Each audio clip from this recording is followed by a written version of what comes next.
Hello, dear heart. Welcome to Island of Serenity. I am V. This is a space where we slow down, we come back to ourselves, where we learn how to care for our inner world in real and everyday ways. We talk about healing, we talk about nervous system, we talk about boundaries, which is our topic today. We talk about what it looks like to move through life with more awareness, more honesty, more care. So, wherever you are right now, I'm really glad that you're here. So today's reflection, August reflection, is all about boundaries that safeguard personal healing. I remember being a kid whose boundaries were trampled over.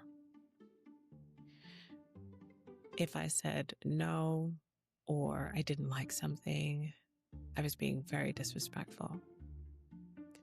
And so for a very long time, I believed that feeling guilty after saying no, after setting the boundary, meant that I was this horrible person, meant that I had made a mistake.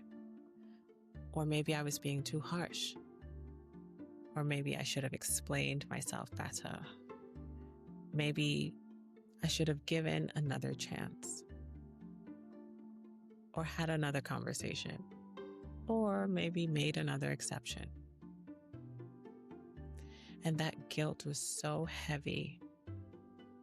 It felt like a lot. It felt like a butterfly panic feeling in the pit of my stomach. Even when I knew a relationship was asking too much, I still questioned myself after I made some space. Even when I felt like an elder was disrespectful and trampled all over my needs, I still did the thing they asked of me. And I would wonder, okay, was I being unfair? Was I hurting someone I cared about? Maybe I don't know everything or anything at all. Or maybe, should I just let it go? Or am I being too much or doing too much? And also that guilt, the thought of feeling guilty meant I needed to change my boundary.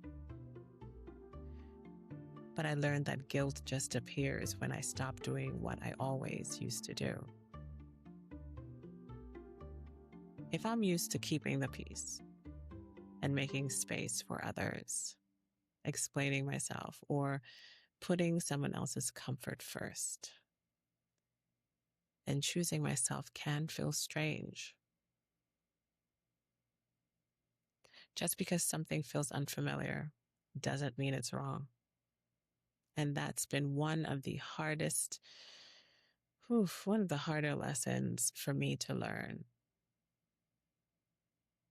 And while I've gotten much better at boundary setting, I feel like I'm still learning that I can care about someone and still need space. I can love someone deeply and still say that something doesn't work for me. I can understand how they feel. Oh my gosh, I'm right there with you, without making their feelings my responsibility. And I can also feel guilty without letting guilt decide everything for me. So what I'm practicing now in my life is much smaller than this big, perfect act of courage. What I do internally or outwardly is I pause. I also ask myself, okay, so what do we need? What do I actually need? And I also try not to rush back in just because it's hard to feel uncomfortable, or feeling uncomfortable is hard. I also remind myself why the boundary was needed in the first place. And I let myself sit with the guilt long enough to see what's really underneath it. Because sometimes underneath that guilt, it's fear. Sometimes underneath that guilt is sadness or maybe some old belief that being a loving, kind person means that you're always there for others. But love and boundaries can go together. So, my questions for you today are, and you can journal these or say them to yourself or have a discussion with someone else. 1, where have you set a boundary and then immediately questioned yourself? 2, do you feel responsible when someone is disappointed in your decision? I know I do. 3, have you ever reopened a door simply because the guilt of closing it felt too uncomfortable? I've done that too. 4, and what if instead of changing the boundary right away, you gave yourself time to understand the guilt and what's underneath the guilt? I feel like I'm always still practicing these things, but there are moments when the old questions come back.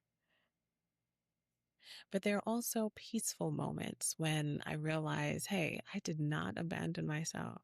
I stood up for myself. I stood up for that little girl within.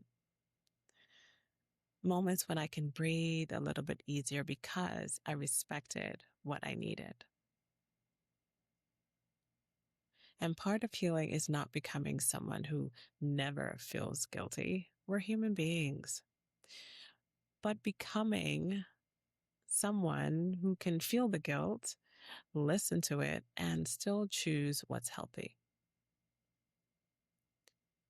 Growth can feel uncomfortable. I've said this in previous episodes and on my blog.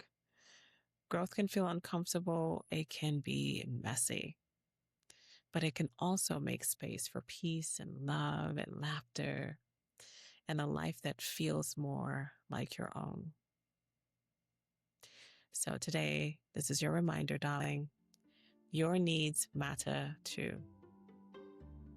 And I'm learning that honoring them does not make me less loving. And I hope you adopt that as well, because it helps us stay connected to ourselves. Okay. So I'm so thankful that you pressed play and listened to this episode.